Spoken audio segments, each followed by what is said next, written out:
bem-vinda, bem-vindo ao BTC Journal, seu programa de notícias de negócios comentadas e analisadas pela equipe da BTC.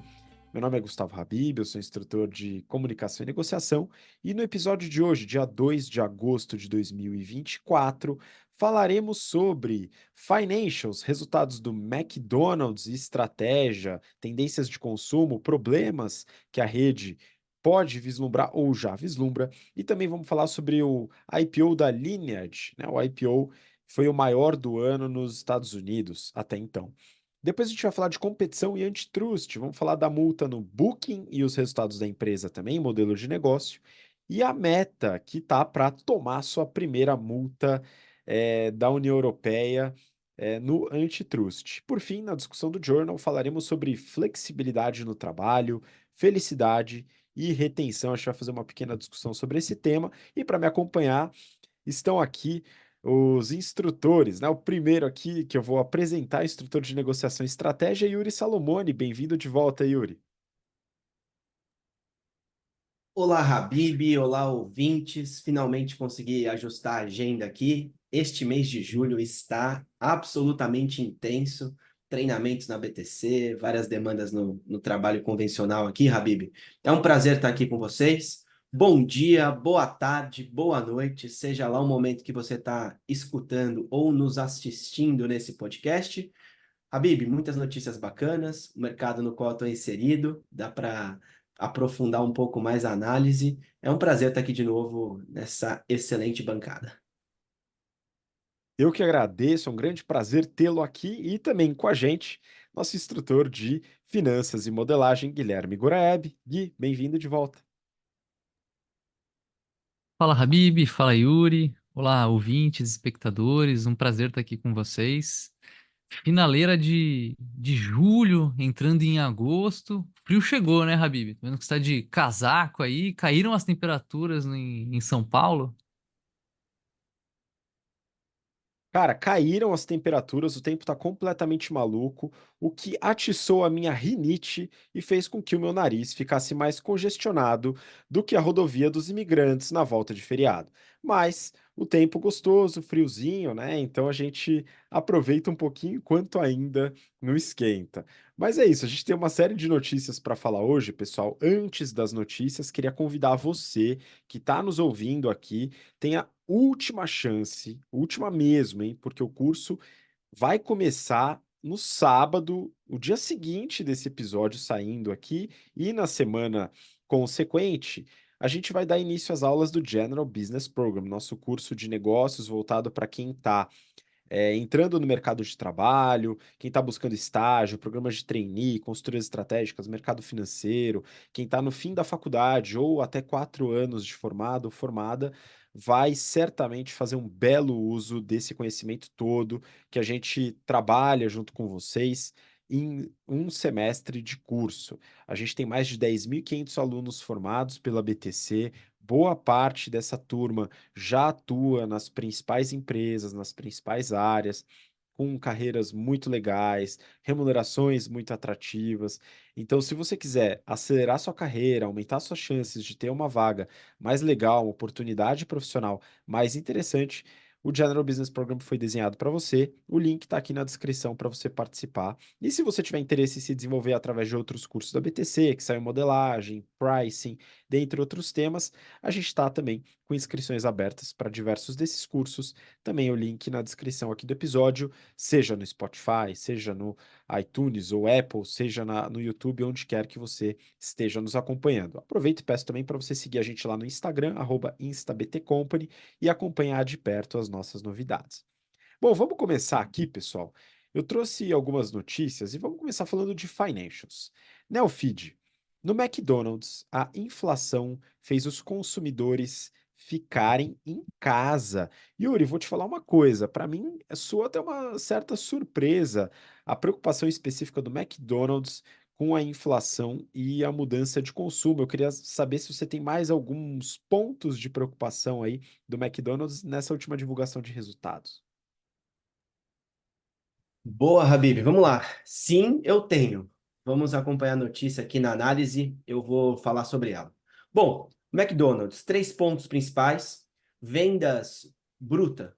caíram 1%. Segundo, queda na demanda do consumo, principalmente nos maiores mercados consumidores desse produto, tal qual China, França e Oriente Médio.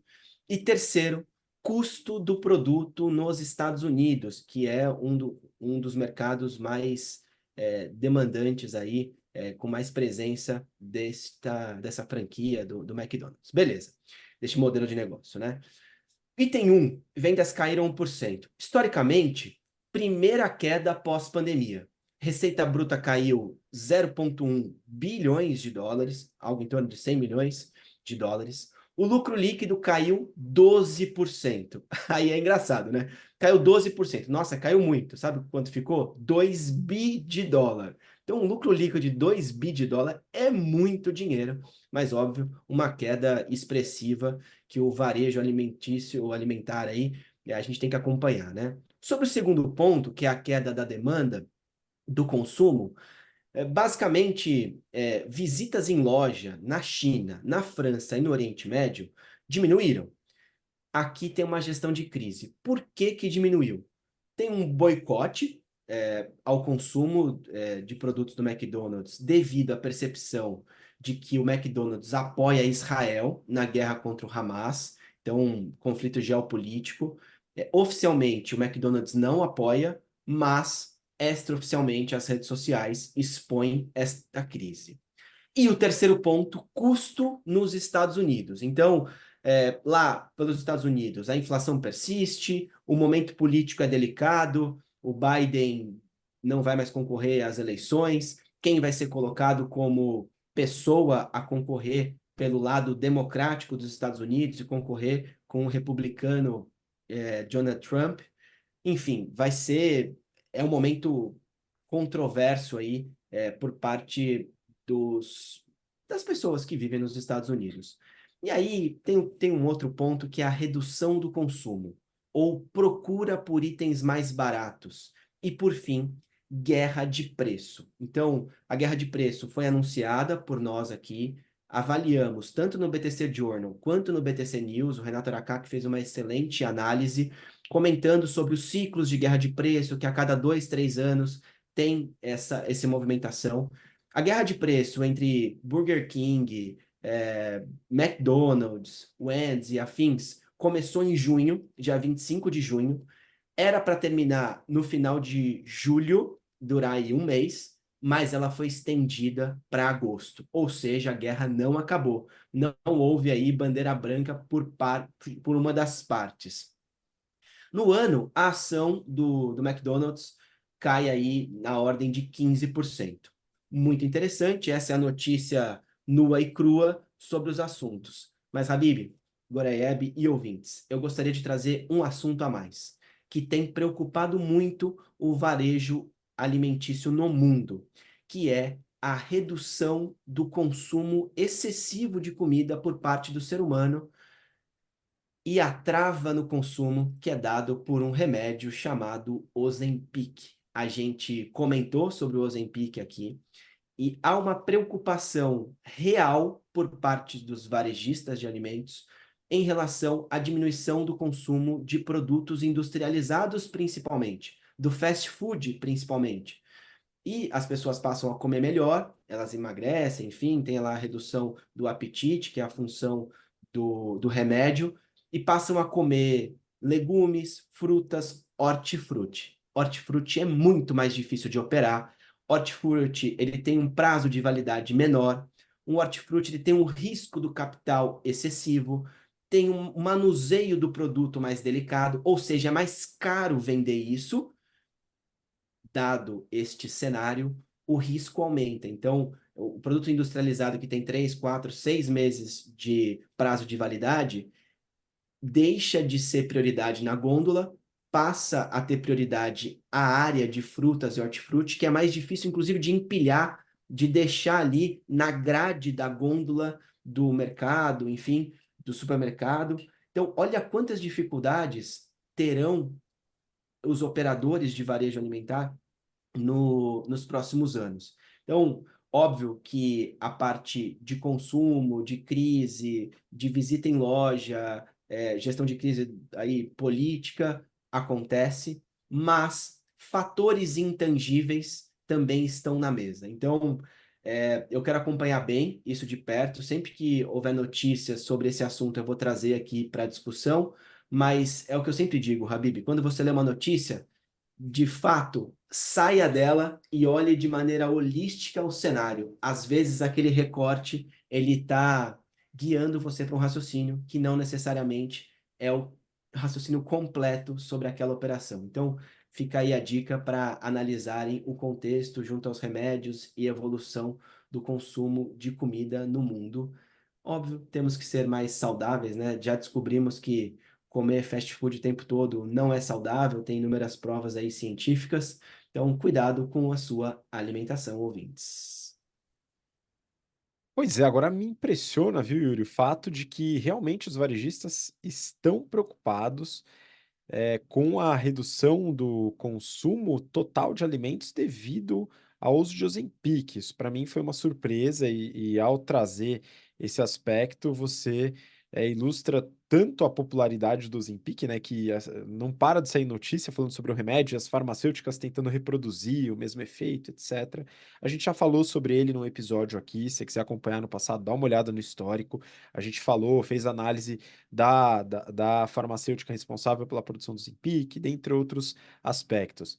E a mudança de hábito de consumo, que também é algo percebido por essas varejistas e principalmente as redes de fast food. Ou seja, não é só uma trend, não é só uma modinha, isso tem sido percebido em volume. Claro que ainda não, talvez de forma tão drástica, até levando em consideração que o lucro do McDonald's segue muito alto, mas a gente começa a ver algumas pequenas mudanças. Então, pessoal, comam brócolis. Outra coisa, a gente fala nas aulas do GBP de marketing sobre a relação entre a perecibilidade de um produto e a sua margem bruta. A gente faz a relação na estratégia de produto sobre características de produtos diferentes, né? Produtos que são altamente perecíveis, produtos menos perecíveis, produtos não desejados, dentre outros aspectos que você vai ter lá nas aulas de marketing do GBP, caso você queira participar da próxima turma.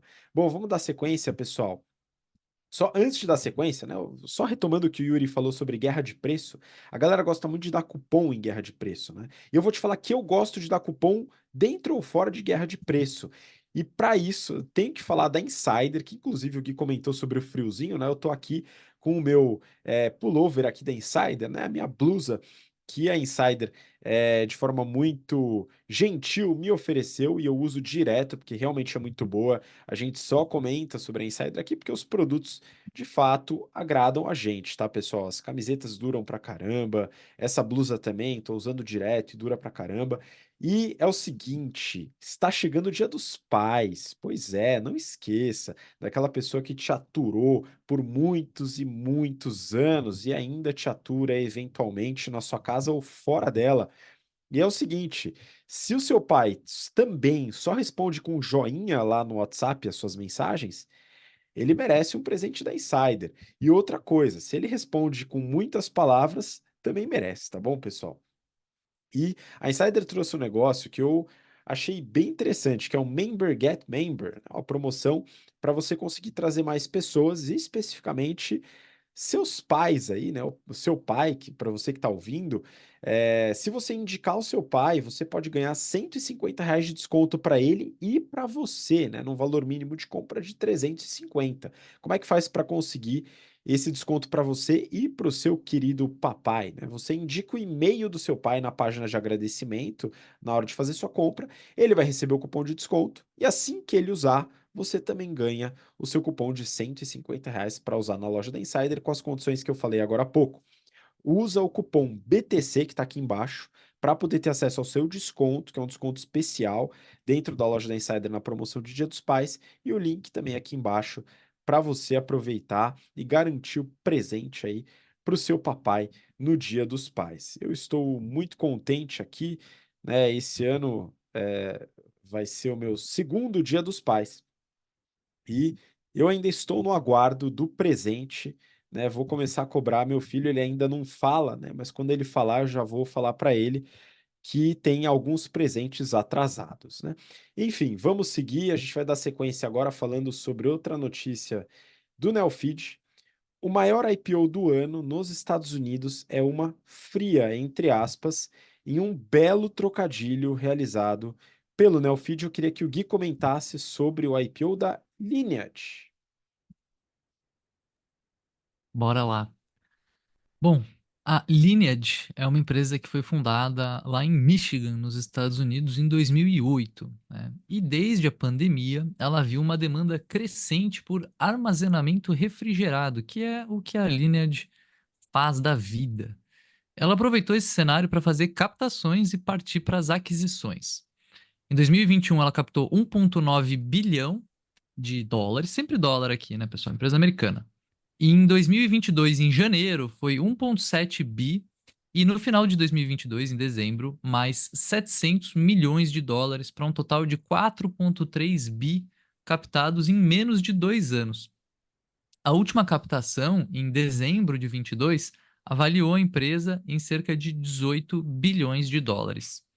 Com esse dinheiro, ela já fez, desde a sua aquisição, desde a sua abertura, né, da fundação da empresa, ela já fez mais de 100 aquisições, incluindo algumas bem relevantes, das suas rivais Preferred Freezer Services e Emergent Code.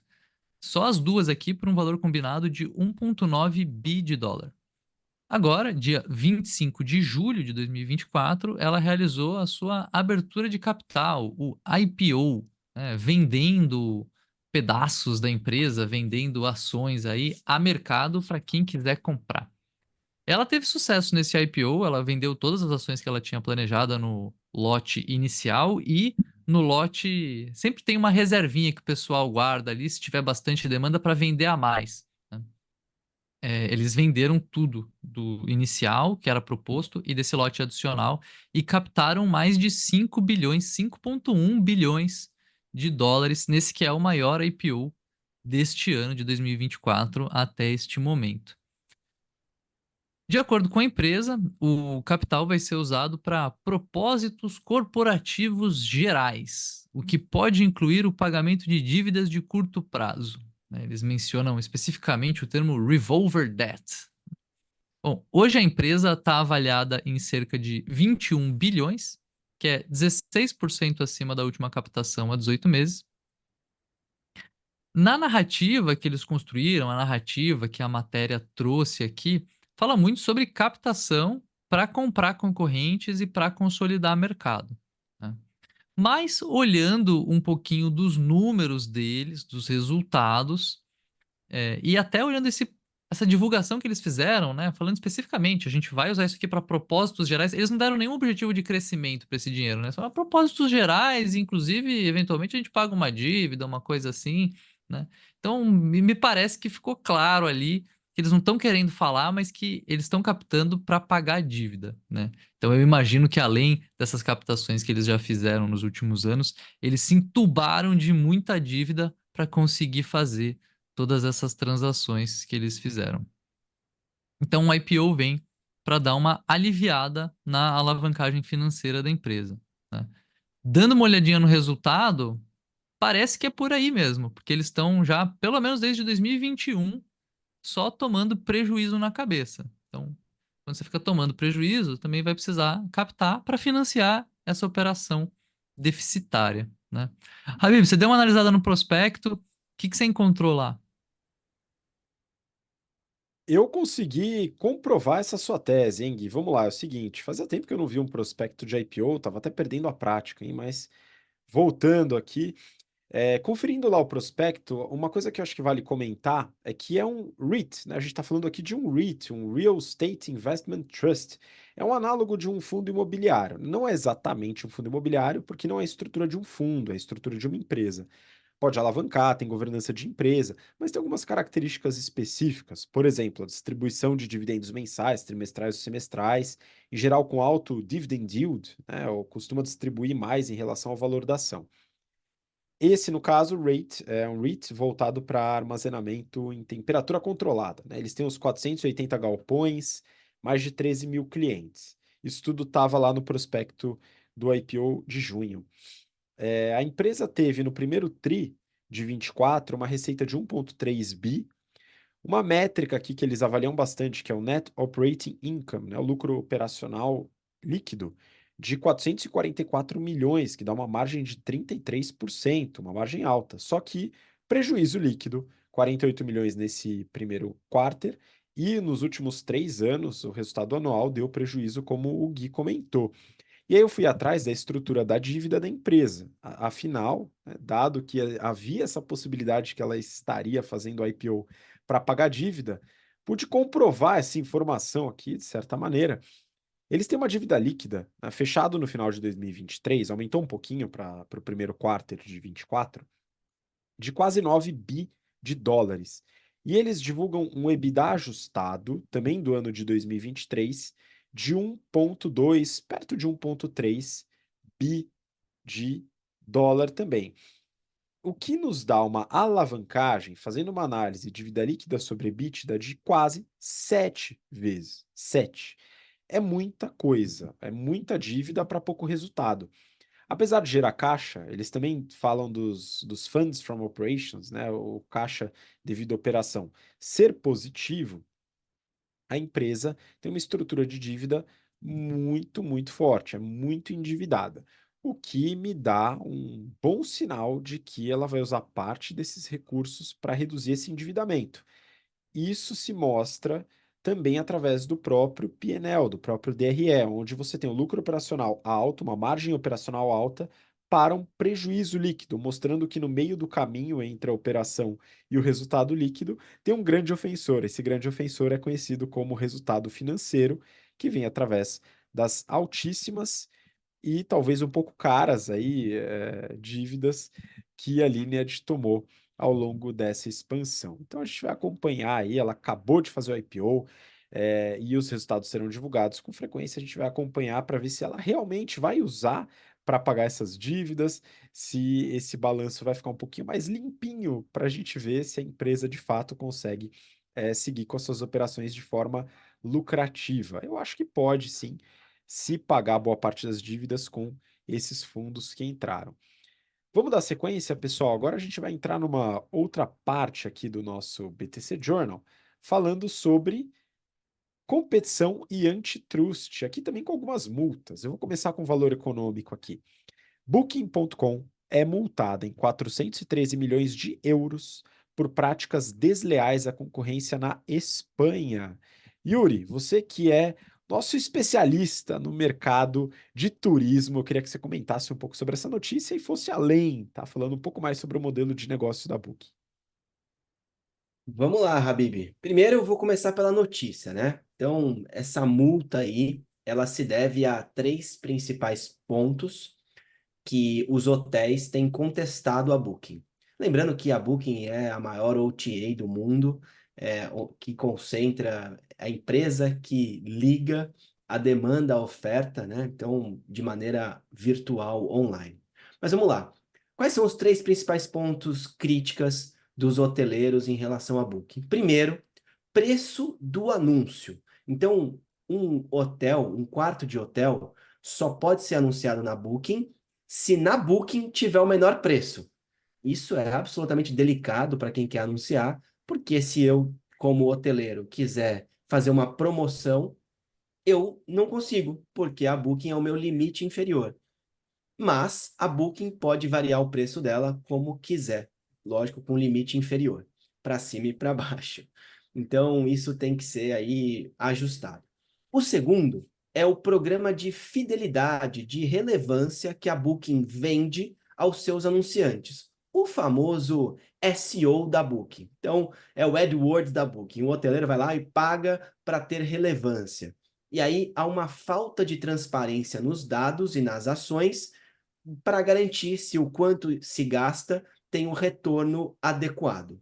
E o terceiro ponto são as reservas, a quantidade de reservas dos hotéis. Quanto mais reservas um hotel, um anunciante tem pela Booking, mais relevante o hotel fica. Então a Booking quer o menor preço e quer volume e quer que você pague para estar lá em cima, né, aparecendo nas primeiras pesquisas.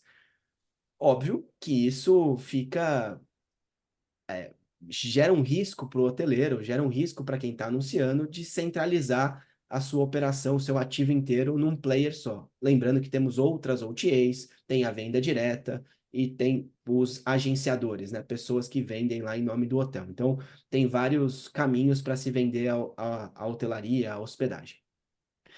Mas qual que é o ponto de atenção aqui sobre essa notícia, tá?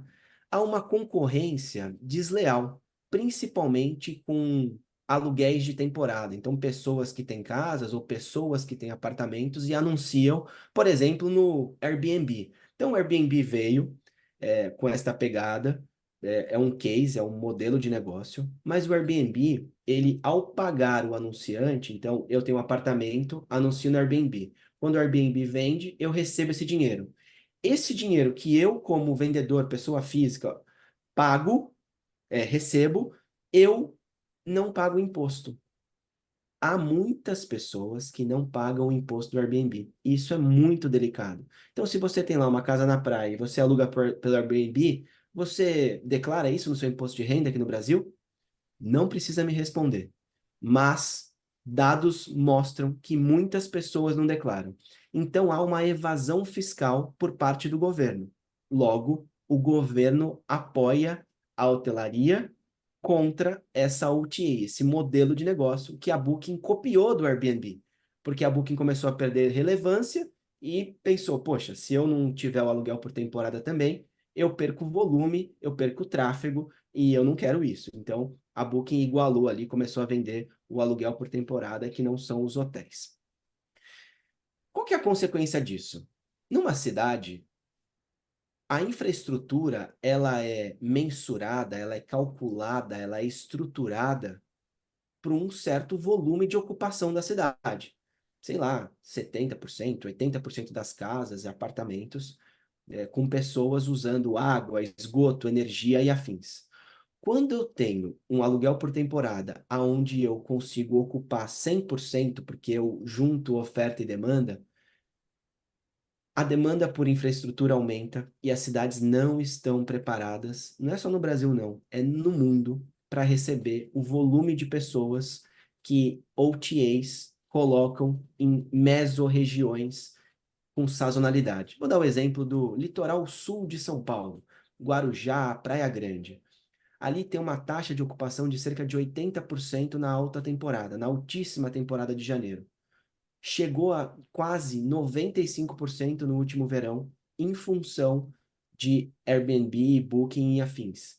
Gente, a cidade já não estava há 10 anos preparada para receber esse volume de pessoas. Já falta água, falta energia, não tem estrutura de vias para comportar todas as pessoas e os carros, não tem estrutura de comércio para atender todo esse público, ou seja, colapsa essas regiões.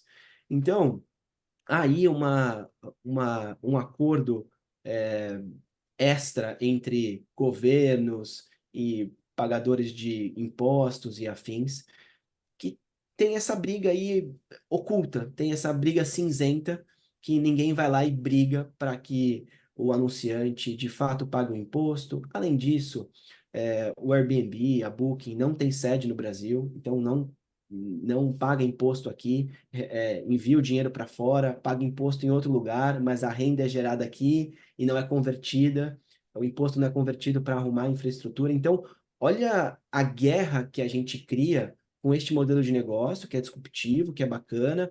Nós, como clientes, aí eu, pessoa física, quando viajo para um lugar, tenho mais ofertas de para me hospedar, mas não necessariamente eu tenho estrutura para me atender. Isso é muito delicado. Então, quando você pega cidades como Nova York, por exemplo, na região do Central Park, foi proibido aluguel por temporada. Quando você pega a região de Pinheiros, em São Paulo, tem novos apartamentos que já tiraram a possibilidade de uma pessoa investir e alugar no Airbnb. Ou é long stay, ou é no stay. Então, você já pega regiões importantes. Estou falando aqui em Nova York e São Paulo como referência, mas quando você pega a França, na região de Paris, já tem uma discussão sobre aluguel por temporada. Quando você pega Roma, na Itália, já tem uma discussão sobre aluguel por temporada. Eu recentemente tentei locar um espaço, eu queria ir para um hotel em Roma e eu tive muita dificuldade de achar hotel, porque me jogava sempre para o aluguel por temporada, para casas, para apartamentos super bem equipados, modernos, mas que não atendia a necessidade que eu queria, que era, sei lá, ter o café da manhã, o almoço ali à minha disposição. Pasmem, o Airbnb já tem fornecedores de café da manhã e almoço, pessoas que vão lá e fazem isso para você. Então, os problemas criados por um lado são oportunidades para este modelo de negócio para outro. Então, essa discussão ela é bastante grande, Habib, mas eu levaria aí, para resumir, três principais pontos: tributação sendo paga, infraestrutura para cidades ajustarem a sua infra e regulamentação deste processo como um todo. Uma lei que traga isonomia aos concorrentes. Hoje, a briga está desleal. Aí o Gui, acredito que queira fazer um comentário aí também e completar. Vai lá, Gui. Boa. Queria trazer um ponto, né? Você comentou de Nova York, a gente viu recentemente protestos em Barcelona, né? Do pessoal é, atirando com arminha d'água nos turistas que estavam lá. É, isso, a questão do Airbnb, né? Como você comentou, tem ali um planejamento que é feito na cidade, né? Então, quando o pessoal faz o planejamento, tem o que que vai ser destinado à moradia e o que que vai ser destinado para hotel, né? E para comercial. Então, quando a gente pega um lugar que era para ser moradia e transforma no Airbnb, a gente está indo contra o que foi planejado, e isso, numa escala muito grande, acaba acarretando com alguns problemas. Você trouxe o exemplo da Itália, né? Tem lugares onde é difícil você expandir a cidade, né? Talvez o mais notório, né? Assim, Manhattan, obviamente, isso acontece, mas em Veneza isso também é um puta de um problema. Veneza tá ficando sem habitante. Todo mundo que tem um quartinho em Veneza põe no Airbnb, dá um dinheiro bom, porque, né, é uma cidade turística que todo mundo quer visitar uma vez na vida, pelo menos, né, uma vez na vida. E aí o que acontece? Ninguém mora lá. Meio que uma cidade fantasma, assim, só uma cidade de turista, né? O fato do Airbnb existir, ele permitiu que as pessoas rentabilizassem melhor os seus imóveis, só que isso foi elevando o preço, porque, pô, eu vou alugar a um, sendo que eu posso pôr no Airbnb e ganhar dois? Não, então se eu vou alugar longa temporada, eu quero dois. Isso vai aumentando o preço e vai expulsando os moradores, né, os antigos moradores das regiões que são mais turísticas. Acho que o processo, né, isso ficou muito evidenciado lá em Barcelona. Tem lugares que já estão tentando coibir isso via lei, né, como você comentou em Nova York. Mas isso pode ser um problema sério onde você tem uma grande dificuldade de aumentar a oferta, né? Porque no limite é uma questão de oferta. Se você, ali virou Airbnb agora, tá bom, faz outro prédio do lado. Mas em Veneza não dá para fazer, no centro de Manhattan não dá para fazer, em Barcelona não dá para fazer, que é tudo planejado. Mas nesses lugares fica difícil, né? Fica crítico. Em São Paulo tem problema de Airbnb? Não tem, cara. O pessoal faz prédio para doidado. Tem um monte de lugar para fazer prédio ainda, né? Mas tem lugar que dá problema. Pô, mas é um problema adicional que você trouxe, Gui, que é um processo de gentrificação puxado por aluguel de temporada. Aqui em São Paulo a gente já tem estudos, inclusive até uma das pessoas aqui do time trabalhou no TCC voltado para planejamento urbano. E existe sim um processo de gentrificação, tanto em São Paulo como nessas principais cidades, e um dos elementos é esse, né, o aluguel por temporada. Então é mais um problema adicionado em relação aos problemas que o Yuri já tinha ponderado. Agora, acontece que o Booking, como modelo de negócio, ele não tem muita escolha, né? Ele acabou pivotando também para servir como uma plataforma de aluguel de temporada. Olha só alguns dados do último resultado do Booking.com. O Booking, ele envolve o Booking.com, Agoda e Rental Cars, tá? Mas falando da parte de acomodação, eles têm 3,5 milhões de acomodações disponíveis no site. Só que desses 3,5 milhões, 450 mil são hotéis, motéis e resorts. O restante, mais de 3 milhões, são casas, apartamentos, aluguéis por temporada, que já corresponde a mais de 35% da receita do Booking.com e fez com que a divisão que eles chamam de merchant, que são as vendas diretas e acomodações por temporada, ultrapassasse as agências né, a renda em agências que eles tinham como principal modelo de negócio. Né? O Airbnb, desculpa, o Booking.com ele ainda é bastante lucrativo, uma margem líquida de 17% em relação à receita de 4,4 bi de dólares nesse primeiro trimestre e gera muito caixa, né? Ainda gera bastante caixa, 2,7 bi de caixa gerado. E é uma empresa que tem uma dívida alta, porém também tem muito caixa. E aí fica com uma dívida líquida bastante baixa. Então, é uma empresa bastante sustentável, mas que está passando por essa certa pivotagem. Yuri, fala aí, você vai me complementar, diga. Bom, Habib, eu lembrei agora sobre um assunto que é a economia e o emprego.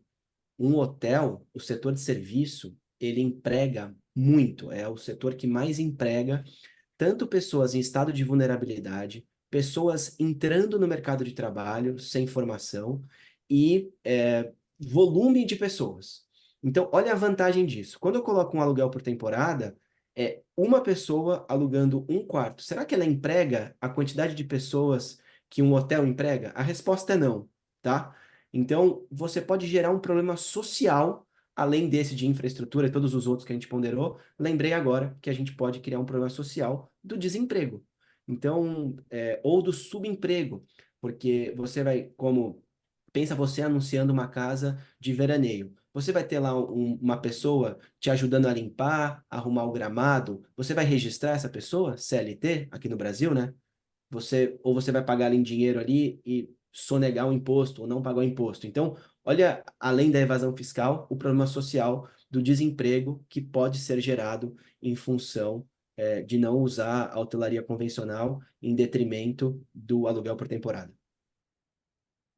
Pois é, acho que todos esses problemas eles devem ser endereçados, né? Acho que o aluguel por temporada pode sim ser uma opção para muita gente em determinados cenários, mas tem uma série de questões que devem ser observadas na infraestrutura local, nos aspectos tributários e nos aspectos sociais, como o Yuri muito bem ponderou.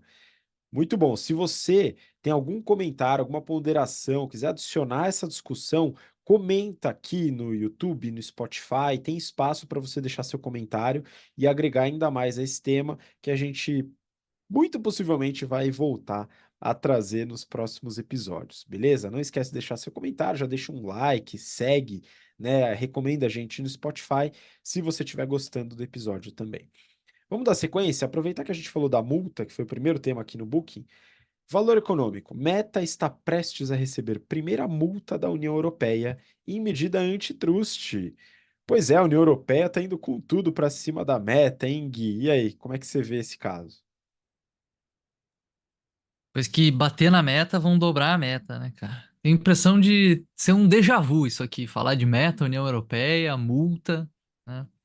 Mas vamos lá, a Meta, dona do Facebook, né, deve enfrentar a primeira multa após alegações de que abusou do seu domínio de mercado de anúncios classificados ao vincular o Facebook Marketplace ao Facebook, a rede social.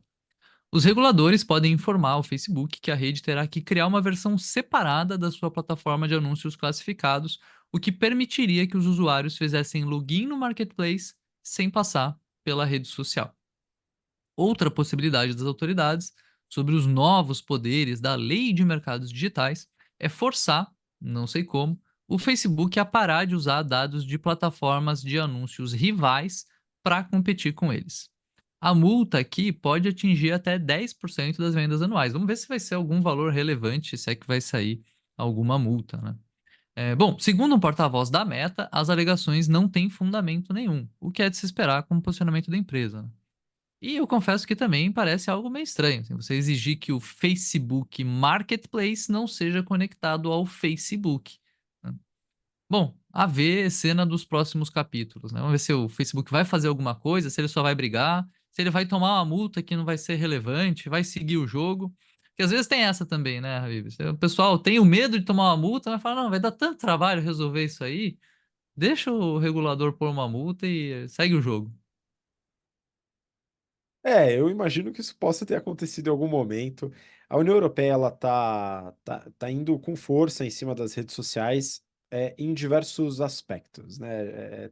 Primeiro, acho que a discussão que a gente fez aqui no passado sobre a nova regulação da União Europeia relacionado a conteúdo e responsabilização pelos conteúdos divulgados em redes sociais. Isso, como eu comentei com você, eu acredito que é algo que pode trazer alguma mudança relevante no funcionamento das redes sociais, caso a lei seja realmente fiscalizada e executada, né? O enforcement, que eles falam, que é algo que no Brasil a gente sente muita falta, mas lá na Europa eles garantem um pouco mais. Agora, quando fala de antitrust, práticas anticompetitivas e monopólio, eu vou te falar, Gui, que eu nunca vi uma empresa tendo problemas por antitrust ou monopólio. Tá? A minha memória talvez seja curta, mas está difícil de lembrar uma empresa que quebrou, faliu ou teve que fechar porque tinha muito mercado.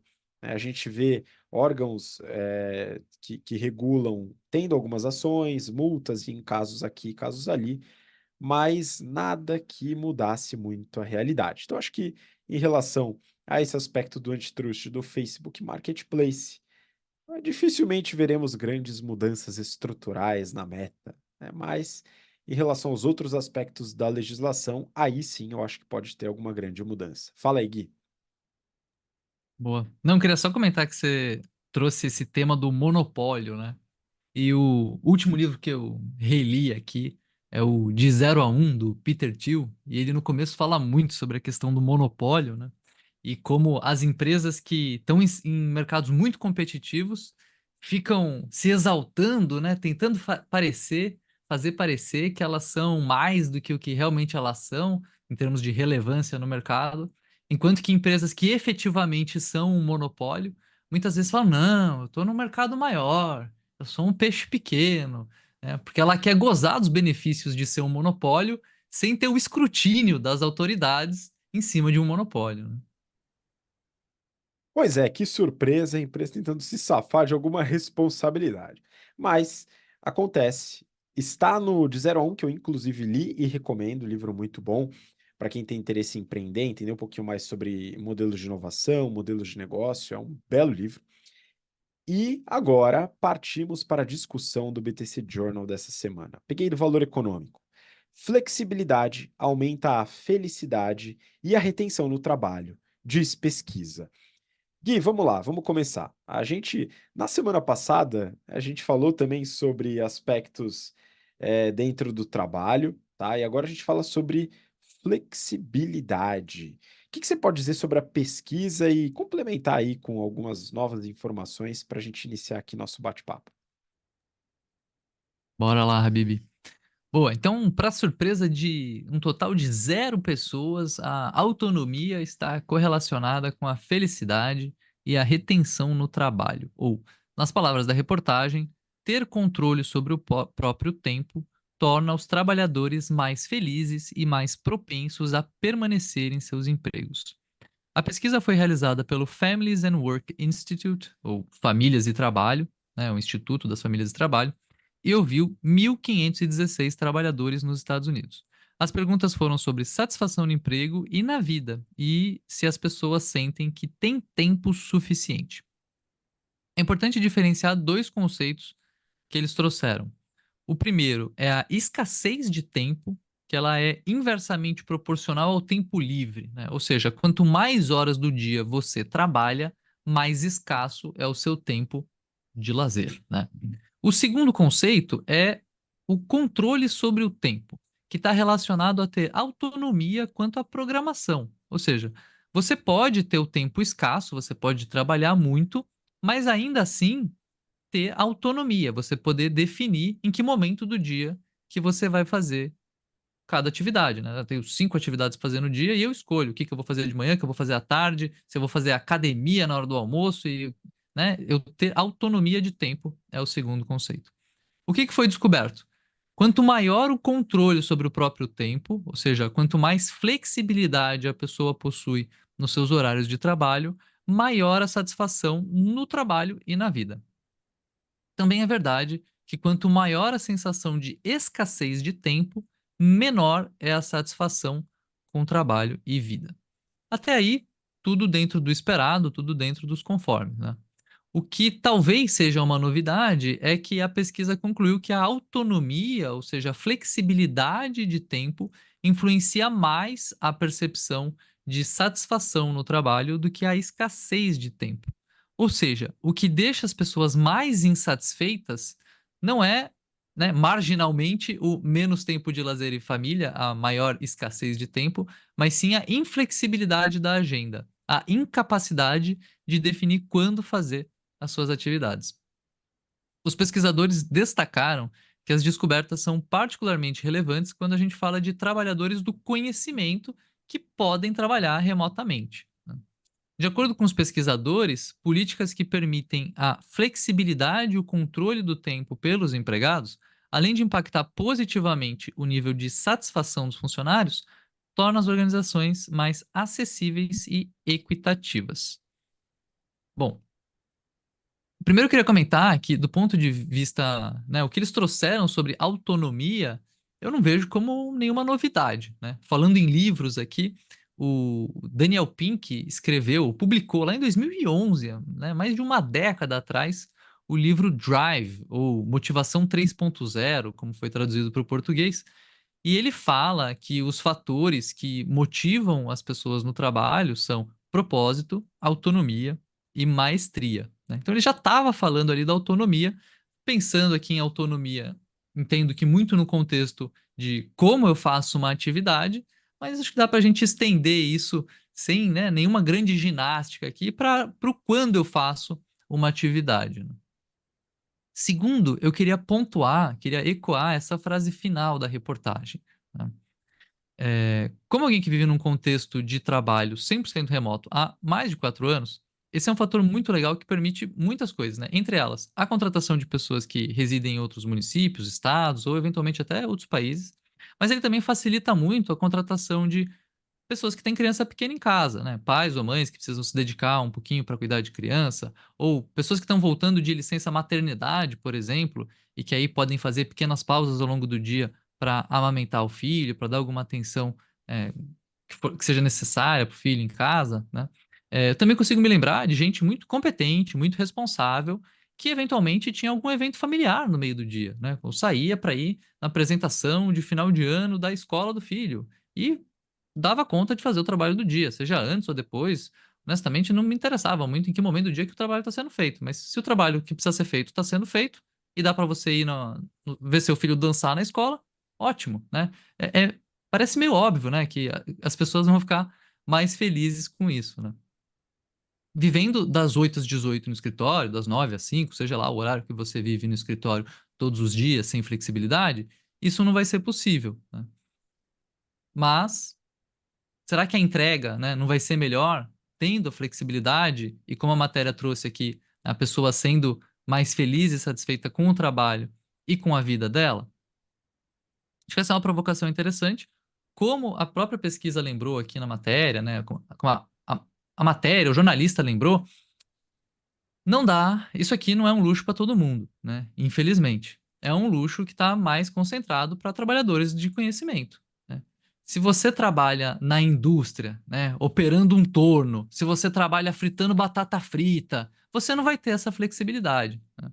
Eu já ouvi falar que o legal de ser motorista de Uber é que você tem muita autonomia, né. Eu acho que ele tem um gostinho disso, mas como ele tem um tempo muito escasso, talvez isso não seja tão vantagem assim, né. Agora, se você está trabalhando com conhecimento, você está trabalhando no back-office de uma empresa, né? Seja porque você está na área financeira, no marketing, em vendas, em desenvolvimento, em produto, em tantas áreas que a gente sabe que muitos dos nossos ouvintes trabalham, né?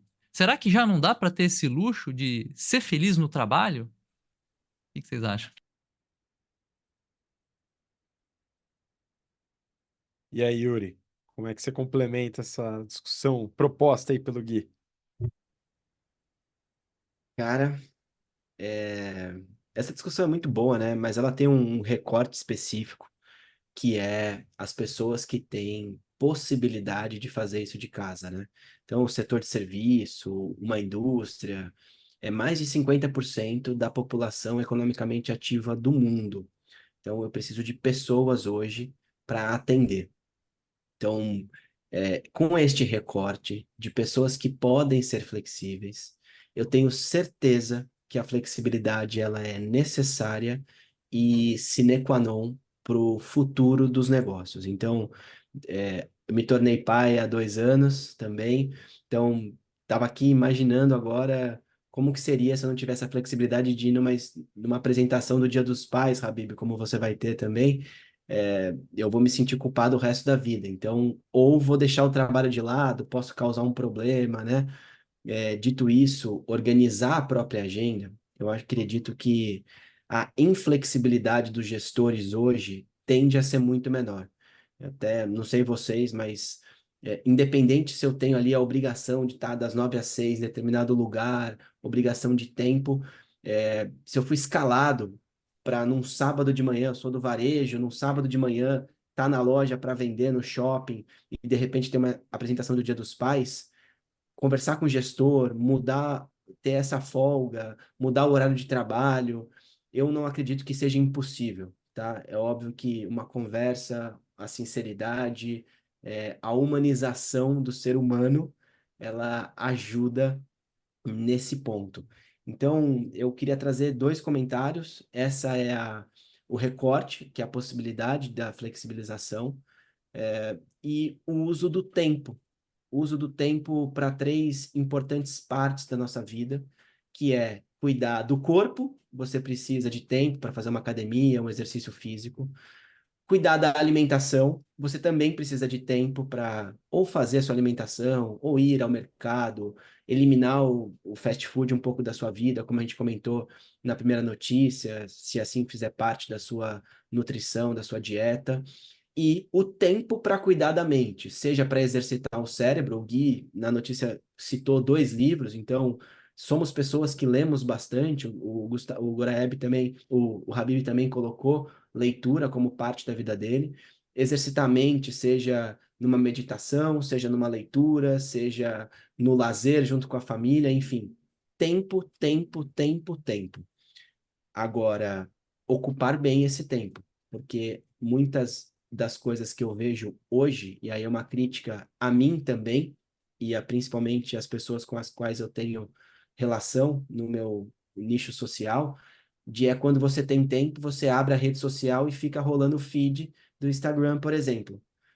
O que que isso está te trazendo de bom? Então, ter tempo, ter flexibilidade, ser feliz é um conjunto de muitas variáveis, e na minha vida eu selecionei 3, que é essas que eu acabei de comentar: corpo, alimentação e mente, para poder focar o meu dia, as minhas tomadas de decisões. Fazer tudo que eu quero é impossível, mas eu tento colocar essas 3 partes como parte integrante do meu dia, com a flexibilidade que eu tenho possibilidade e me ajuda. Mas isso foram anos de dedicação a mim mesmo para poder chegar nesse nível. Não é trivial, há um recorte social aqui, mas é possível. Então, eleja a sua prioridade, lute por ela. Essa é a dica que eu posso dar nessa notícia aqui para os nossos ouvintes, Habib. Pô, muito bom.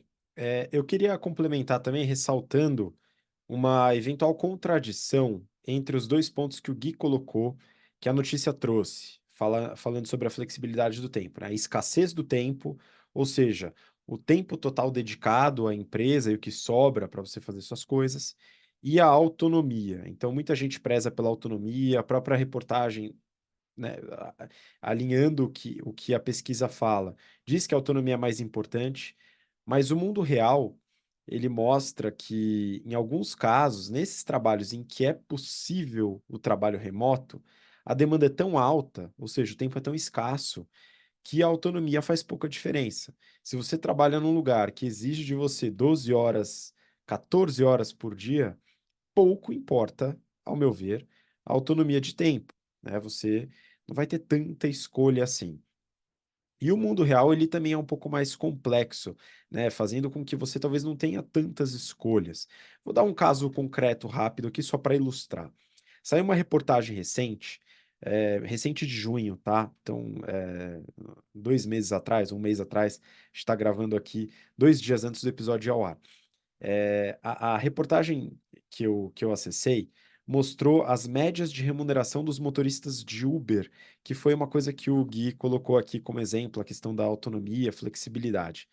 É, na média, em São Paulo, um motorista de Uber ganha, né, tem como resultado, porque o que o motorista ganha não é o que ele fatura, né? A gente tem que tirar a gasolina, tem que tirar a manutenção, dentre outros custos. A média ficou em R$ 2.500 por mês para 60 horas de trabalho semanal, tá? Essa é a média do lucro que um motorista tem. Isso é média, tá, pessoal? Se a gente pegar, por exemplo, um trabalhador da construção civil, e tem uma série de pesquisas, o Yuri conhece melhor do que eu, as pesquisas relacionadas à remuneração na construção civil, um profissional da construção civil, um pedreiro, tem uma média de remuneração também de R$ 2.500 por mês, aí com um trabalho um pouco mais curto, de 44 horas semanais ou 40 horas semanais, e aí, com zero flexibilidade de tempo, tá? Não há flexibilidade na construção civil, né? Partindo, claro, tem atividade, você vai fazer reforma em prédio comercial, tal, mas majoritariamente você tem o trabalho durante o dia, né, em horário comercial. Então a gente tem situações que são muito distintas, né? Não dá, o mesmo salário e uma atividade que é impossível você fazer de casa, a outra que você também não faz de casa, mas que você consegue flexibilidade, e as determinadas cargas horárias, tá? Nem sempre você vai conseguir escolher uma coisa ou outra. Então acho que é importante estar atento a essa contradição e que nem sempre a gente vai conseguir moldar da forma que a gente quer. Uma segunda contradição que eu queria colocar aqui é em relação à maturidade. Acho que isso o Yuri ponderou também, né? Nem sempre todo mundo vai ter uma determinada maturidade para poder atuar completamente sozinho no tempo que quiser, ter aquela autonomia. Eu já lidei com isso, conheço vários colegas, gestores, líderes que também lidaram com dificuldades nesse sentido, principalmente com o pessoal mais jovem que precisa de mais suporte. E aí o que que acontece? Se você está num time em que você tem pessoas muito jovens que precisam de suporte, é necessário que haja uma coincidência de horários. Ou seja, as pessoas precisam estar juntas no mesmo horário, retirando essa determinada autonomia. Então, a gente tem algumas problemáticas que envolvem a flexibilidade de tempo. Para mim é muito importante, eu gosto de ter flexibilidade. Os meus colegas aqui colocaram várias situações que exigem, né, fazem com que eu precise de determinada flexibilidade, mas em alguns casos eu não posso ter, né? Tanto pelos compromissos que não são em casa, treinamentos, reuniões, consultorias com clientes, etc., quanto com o time, que eventualmente precisa de ajuda, a gente precisa ter um horário determinado.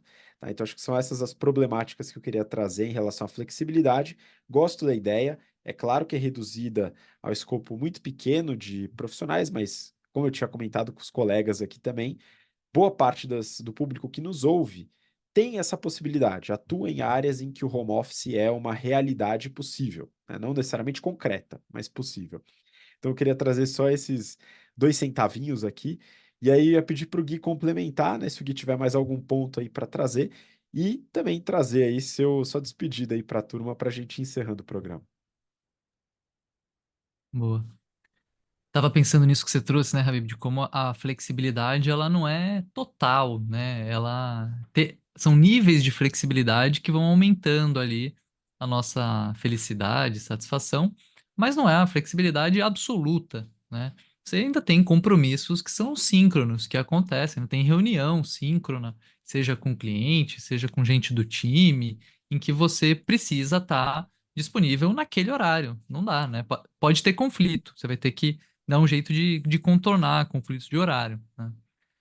E aí eu tava pensando nisso, né? Pô, se a flexibilidade de horários ela é algo que traz felicidade, e enquanto a gente trabalha, eu não tenho uma flexibilidade absoluta, quando é que eu tenho a flexibilidade absoluta? É quando eu aposento, né? Aposentou, virou investidor, tá lá que nem o Warren Buffett, assim, ó, só vivendo com os seus bilhões investidos, recebendo milhões de dividendos, aí você fica 100% feliz, né? Porque não tem nenhum compromisso.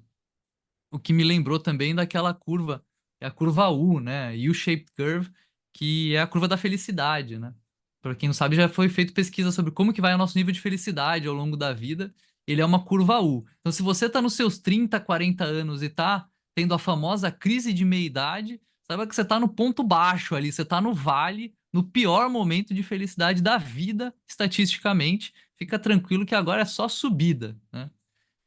Bom, dito isso, queria aproveitar aqui, agradecer o Habib por ser o host aqui do nosso podcast, agradecer a presença do Yuri, foi um prazer estar aqui com vocês, agradecer os nossos ouvintes e espectadores que, né, tornam o podcast algo possível, porque sem os ouvintes não teria podcast, não teria por que fazer isso. E, pessoal, muito obrigado, nos vemos na próxima. Pois é, isso me lembra uma frase que o William Ury, um negociador bastante famoso, falou num TED Talk, né? Se uma árvore cai e não tem ninguém para ouvir, ainda assim tem barulho, né? Talvez não. Então é algo que vale a pena mastigar, viu, Gui? Boa, obrigado. Yuri, se quiser complementar em relação à discussão também, né? E fica à vontade para mandar seu abraço para a turma também. Boa, eu não tenho nada para completar, né? Um fala do U-Shape Curve, o outro fala do William Ury. Então, eu fiquei aqui sem fala, Habib, para esse final. Brincadeiras à parte, foi um prazer estar com vocês aqui. Uma excelente semana. Tenham um segundo semestre de realizações e vou estar presente no máximo de dias que eu conseguir aqui. Mas se você está nesse vale dessa curva em U que o Goraieb comentou, que você use essa sua indignação, essa sua não felicidade, essa irritação, irritabilidade da sua vida para dar solução para o seu problema. Não adianta ficar chorando, parado, reclamando da vida. Busque solução, busque novos desafios, se mexa, nem que seja na academia. Habib, até mais.